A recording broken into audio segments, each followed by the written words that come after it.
Tiga.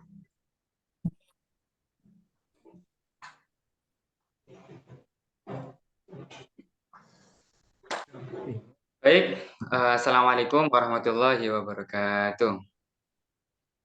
Waalaikumsalam warahmatullahi wabarakatuh. Selamat pagi, selamat beraktivitas semuanya, teman-teman semuanya, teman kelompok, teman-teman kelas. Sebelum kita mulai presentasi kita pada pagi hari ini, alangkah baiknya kita awali dengan berdoa terlebih dahulu. Semoga presentasi kita berjalan dengan lancar dan dapat bermanfaat untuk kita semua. Amin, amin, ya rabbal alamin. Al-hadiniyah wa ala sholihah al-fatihah.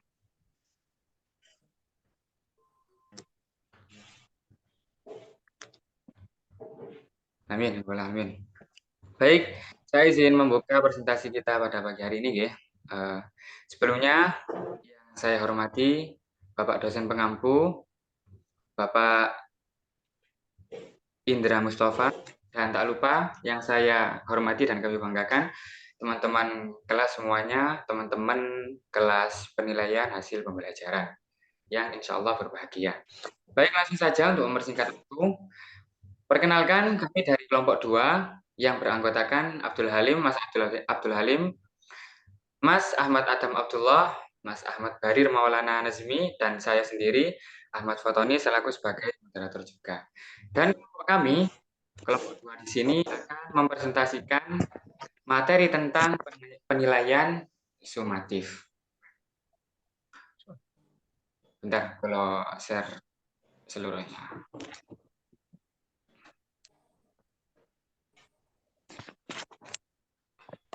Oke, langsung saja untuk materi yang pertama, pengertian dan fungsi, yang mana akan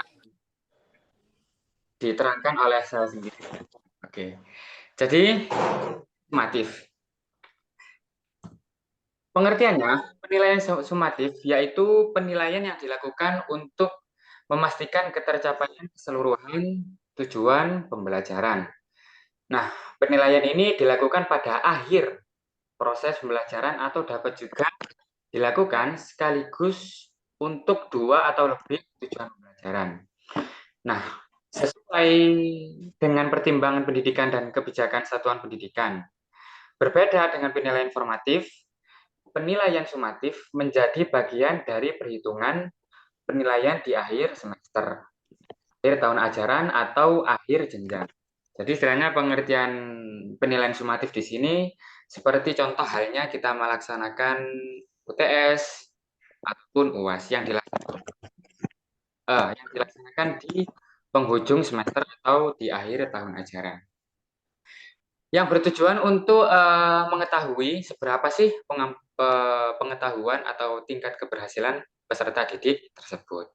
Dan untuk menunjang anak didik ini apa itu bisa dikatakan lulus atau enggak.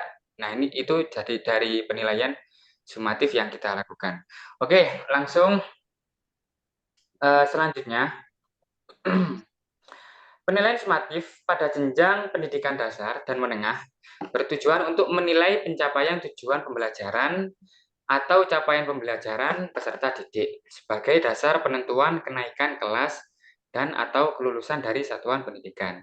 Jadi penilaian sumatif ini bertujuan untuk penentuan kenaikan kelas. Sudah layak naik kelas atau belum peserta didik tersebut. Kemudian penilaian pencapaian hasil pembelajaran peserta didik dilakukan dengan membandingkan pencapaian hasil belajar peserta didik dengan kriteria ketercapaian tujuan pembelajaran. Nah, mungkin itu yang saya jelaskan terkait tentang pengertian penilaian sumatif. Dan yang selanjutnya terkait fungsi di sini akan dipresentasikan atau dijelaskan oleh Mas Abdul Halim. Kepadanya disilahkan, monggo. Baik, kami akan melanjutkan penjelasan dari saudara kami, yakni Mas Fatoni.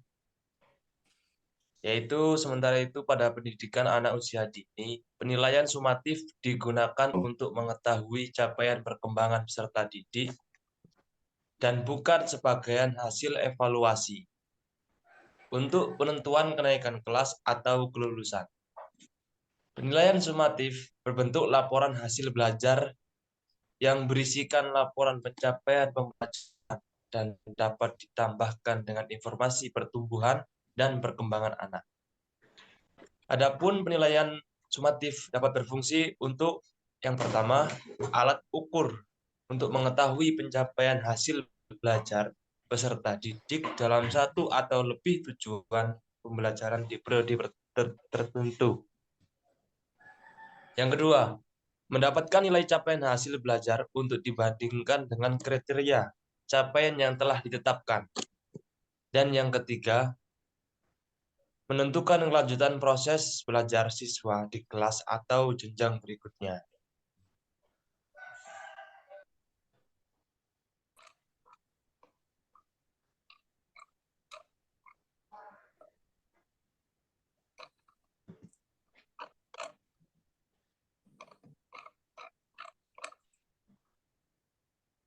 Bisa dilanjut Mas Salim? Atau Bentuk. Oh ya, masih lanjut ya, monggo.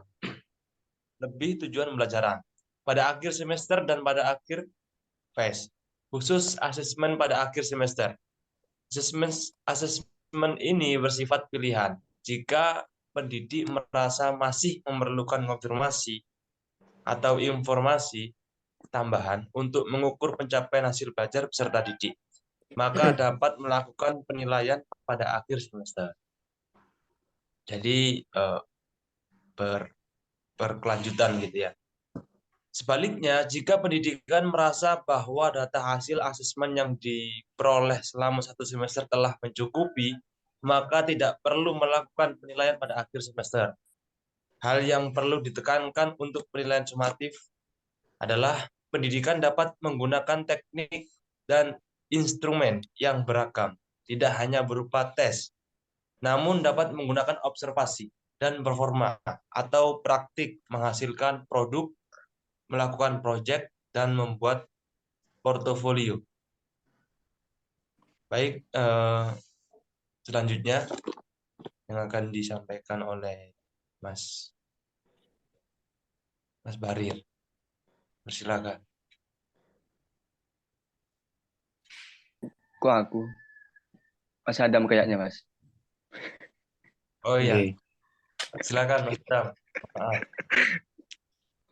Baik, ini saya akan lanjutkan penjelasan dari Mas Halim. Ya, di sini saya akan menjelaskan tentang bentuk penilaian sumatif. Nah, di setiap penilaian itu ada pengertian, ada fungsi, ada bentuk, dan lain sebagainya. Nah, di sini saya kebagian menjelaskan tentang bentuk penilaian sumatif.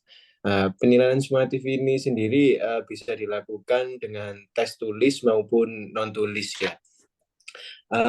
Bentuk penilaiannya sendiri ini ada 10. Yang pertama yaitu diskusi kelas. Nah, diskusi kelas ini bisa berarti saling bertukar pendapat atau saling tukar pertanyaan, atau biasanya kalau di kelas itu seperti biasanya. Kemudian yang kedua itu drama. Drama ini seperti drama kolosal dan lain sebagainya. Kemudian yang ketiga ini penilaian produk. Yang keempat presentasi. Presentasi yang mungkin yang bisa disebut seperti ini. Kemudian yang kelima tes lisan, yang keenam yaitu refleksi, yang ketujuh jurnal, yang delapan yaitu esai atau biasa kita temukan di setiap pembelajaran ada esai, ada pilihan ganda seperti itu. Kemudian yang ke-9 ada poster, yang ke-10 ada tes tulis. Nah, untuk pembahasan yang selanjutnya ini saya akan menjelaskan tentang teknik yang tadi ada bentuk penilaian, yang sekarang yaitu teknik pengembangan. Berbicara tentang teknik pengembangan ini sendiri, dalam melaksanakan asesmen sumatif, guru biasanya melakukan langkah-langkah sebagai berikut. Yang pertama yaitu langkah-langkahnya, guru itu telah menuntaskan rencana pembelajaran yang dibuat dan menyampaikan semua materi sesuai capaian yang diharapkan. Yaitu guru itu yang pertama harus mempunyai rencana dulu. Kemudian kalau tidak punya rencana, bagaimana kita mau untuk menjalankan suatu rencana tersebut. Nah, Yang itu membuat konsep dan rumusan pelaksanaan asesmen berdasarkan tujuan pembelajaran. Nah, ini mungkin lebih mirip-mirip dengan yang atasnya ya. Kemudian yang ketiga ini menyusun panduan penilaian yang digunakan sebagai dokumentasi, referensi, dan laporan lengkap hasil kinerja peserta didik dalam pembelajaran. Kemudian yang keempat, memberikan arahan atau petunjuk pelaksanaan penilaian pada peserta didik. Nah, dalam langkah-langkah ini lebih ke membicarakan tentang rencana ya. Jadi setiap guru atau setiap apa itu namanya? Setiap setiap pokoknya guru itu harus punya rencana seperti itu. Kemudian guru dapat melakukan kombinasi teknik. Ini penjelasan selanjutnya ya.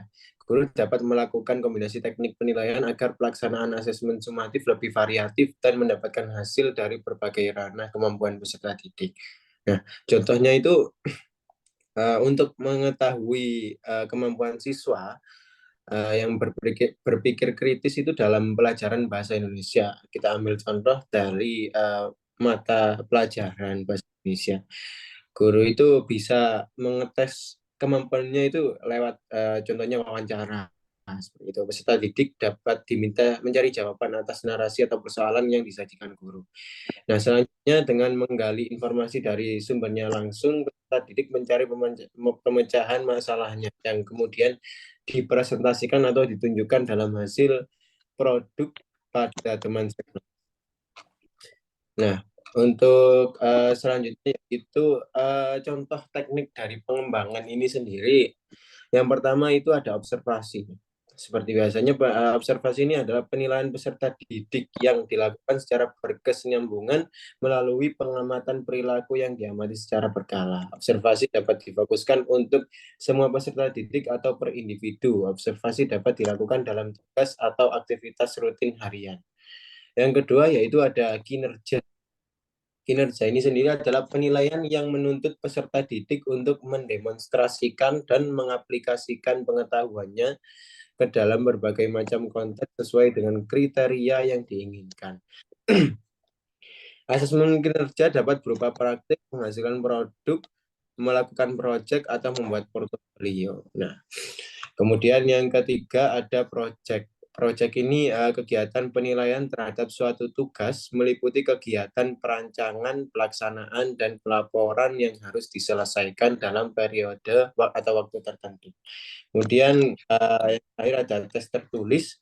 Tes dengan soal dan jawaban disajikan secara tertulis untuk mengukur atau memperoleh informasi tentang kemampuan peserta didik. Tes tertulis dapat berbentuk esai, pilihan ganda, uraian, atau bentuk-bentuk tes tertulis lainnya. Jadi untuk pengajar atau guru ya, itu harus merencanakan sebaik mungkin untuk penilaian atau teknik pengembangan dari penilaian sumatif ini sendiri. Nah, untuk penjelasan yang selanjutnya tentang instrumen penilaian sumatif akan disampaikan oleh Mas Ahmad Barir. Monggo, Mas. Oke, terima kasih. Baik, untuk selanjutnya saya akan menjelaskan tentang instrumen penilaian sumatif. Untuk instrumen penilaian sumatif ini dapat dilakukan dengan tes pada akhir proses pembelajaran, atau dapat juga dilakukan sekaligus untuk 2 atau lebih tujuan pembelajaran, sesuai dengan pertimbangan pendidik dan kebijakan satuan pendidikan. Dan tidak hanya berupa tes, pendidik juga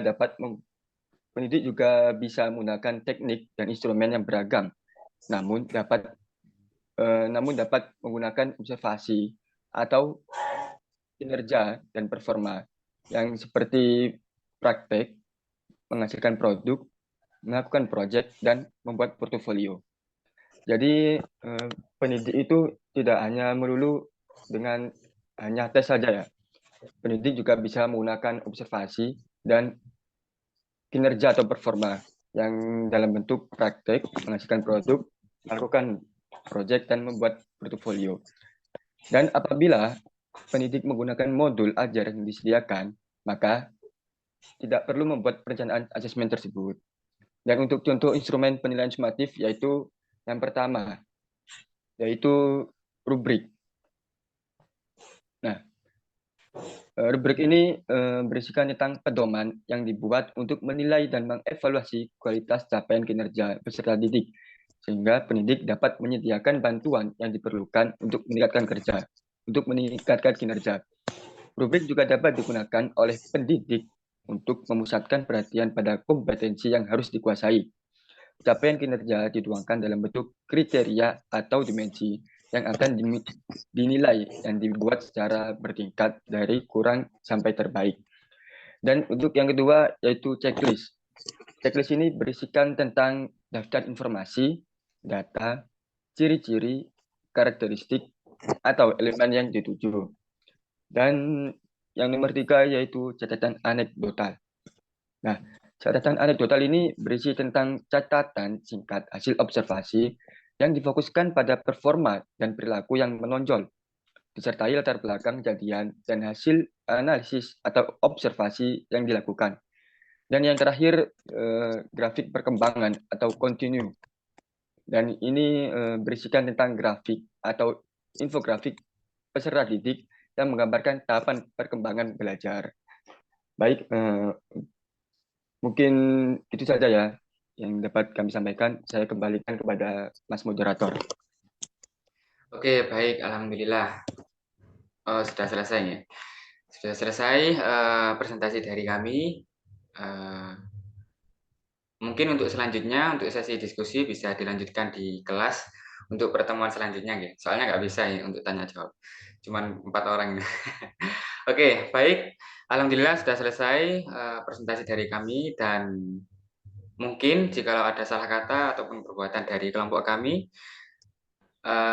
mohon maaf yang sebesar-besarnya dari kelompok kami. Wallahul muwaffiq ila aqwamit thoriq. Wassalamualaikum warahmatullahi wabarakatuh. Waalaikumsalam warahmatullahi wabarakatuh. Terima kasih. Wis ta iki?